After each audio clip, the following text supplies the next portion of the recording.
no decision making for your emotions to be whipped that you engage as the basis of in the decision making of your constitutional mandate that you engage into in the discharge of your constitutional mandate and responsibilities. Our constitution expect of the What mover does the our motion constitution in proceedings of this nature expect of the mover our of the constitution motion expects the mover in of the proceedings motion of this to nature? make allegations. Our constitution expects of the mover any of the motion or to make all the grounds allegations set out in Article of 150 or plus all the 1 grounds paragraph set B out in Article of the Constitution. 150 And you plus begin by 1 submitting it is paragraph true B that of the the mover of Constitution. this motion has And written you begin by down some submitting it is allegations in that volume the 1 mover of this motion of has written the down some documents allegations from the National Assembly. in volume 1.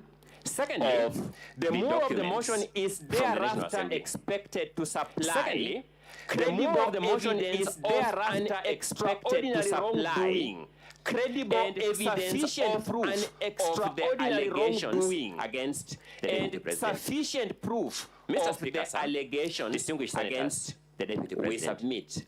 That is where Mr. the Speaker, mover sir, of this motion distinguished senators, ought to start. we submit having problems. that is where the with this mover house of this when motion he's called upon ought to account. start having problems It is with this the house submission when he's of called His upon to Excellency account. Rigathi Gachagua. It That is the motion submission now before you of His Excellency has Rigathi Gachagua fallen short of that the the threshold motion now set before you by law has fallen short multiple of the miles. threshold set by law. When you examine By the material multiple before miles. when you examine the discover material before that you, it will oscillate between the following you categories discover of that it stages. will One, oscillate between the you'll have following material before you that just categories plainly false. of stages. One, then You'll have material from before you that falsehood, just it plainly will go to the ridiculous ones, and I'll demonstrate that shortly. There'll be ridiculous claims here. Then finally, it will end up into embarrassing claims. Allow me, in the few minutes I have, to just do a sneak preview of some of these claims so that we have an overview of the case that is before you.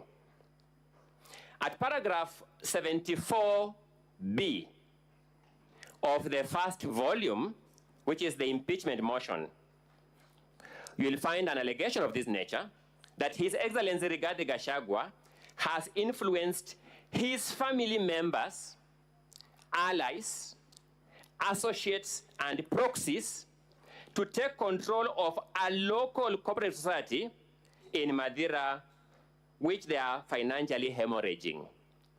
Number one, no name of any family member is supplied in the allegation or in any of the evidentiary documents before you.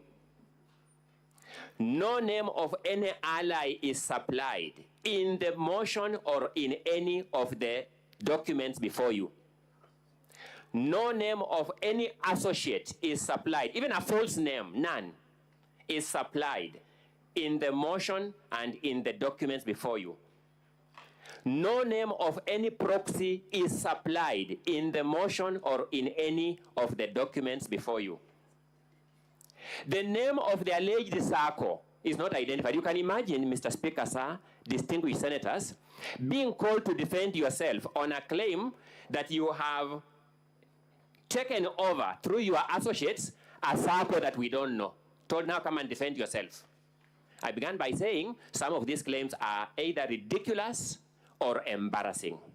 Secondly, at paragraph 74A, you'll be told that His Excellency has connived with cartels in the tea sector to block the Kenya Tea Development Agency from implementing guaranteed minimum returns that would benefit tea farmers. No statement, no affidavit, no correspondence from any official of the Kenya Tea Development Agency is before you.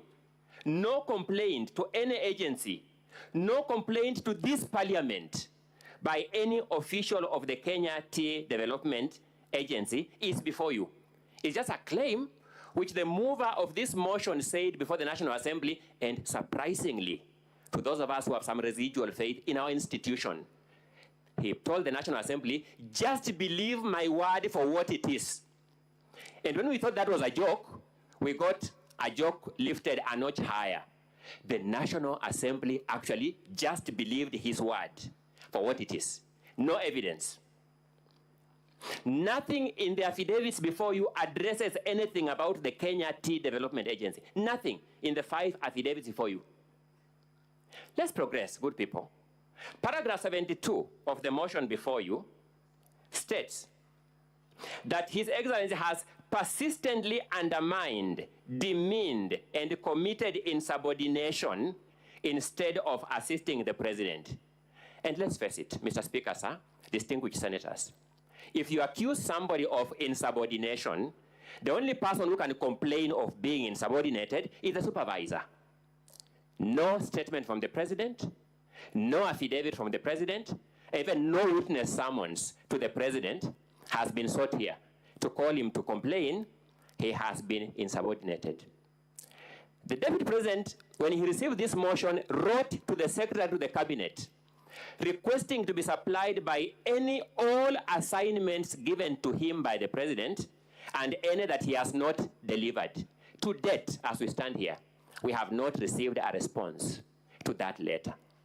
And yet we shall be told, just believe the mover of this motion, the Member of Parliament for Kibwezi West constituency, that when he is oscillating between the National Assembly and Kibwezi West to serve his people, he knows better than the supervisor of the Deputy President that the Deputy President has insubordinated his boss.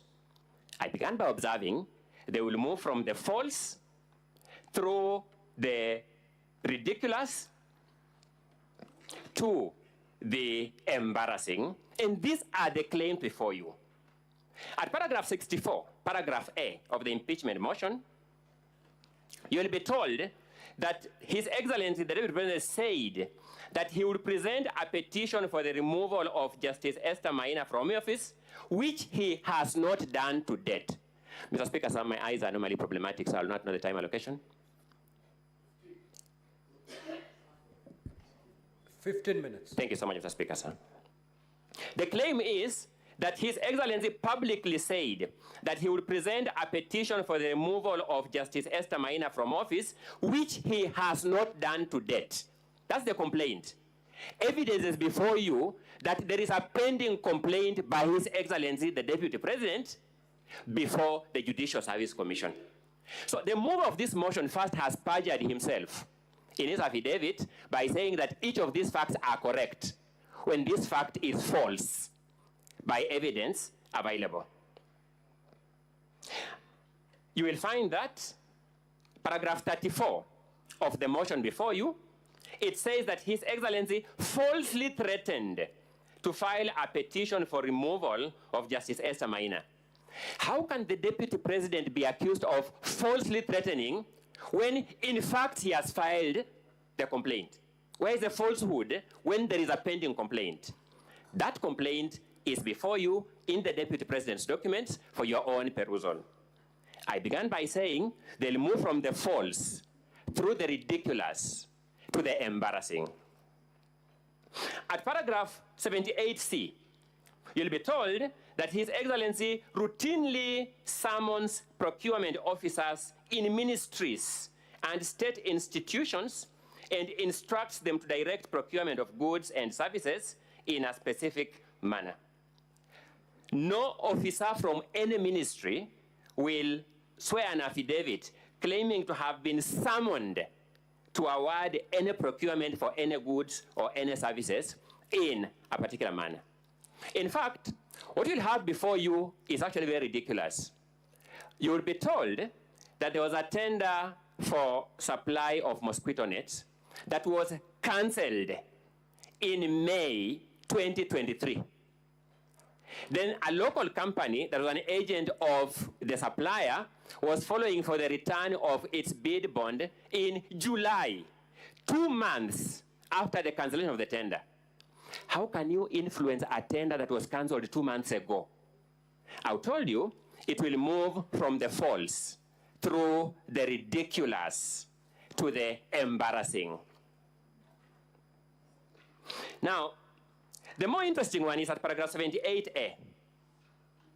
You will be told that His Excellency bullied Kenya Medical Supplies Agency officials into awarding a tender for the supply of mosquito nets to Crystal Limited. Good people, Crystal Limited was not even a bidder for that tender. He pressurized people to award it to somebody who is not even a bidder for that tender. I observed it will move from the false through the ridiculous to the embarrassing. Those of us who understand this motion for what it is, understand why these panel beating maneuvers are being tried here.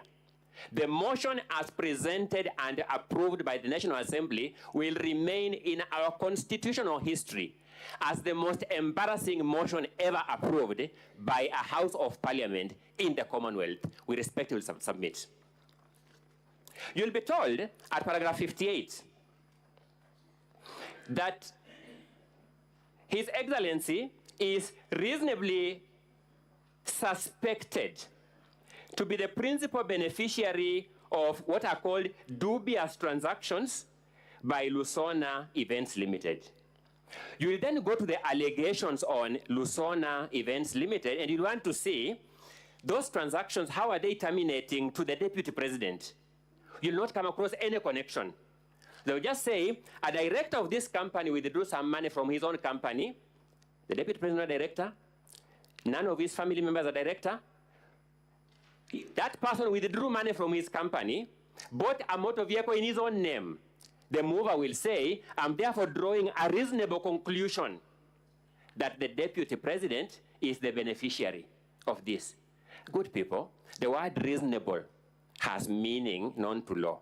I submit very respectfully that this falls short of the definition of the word reasonable suspicion. I submit it actually gravitates towards unreasonable suspicion. Now let's look at this.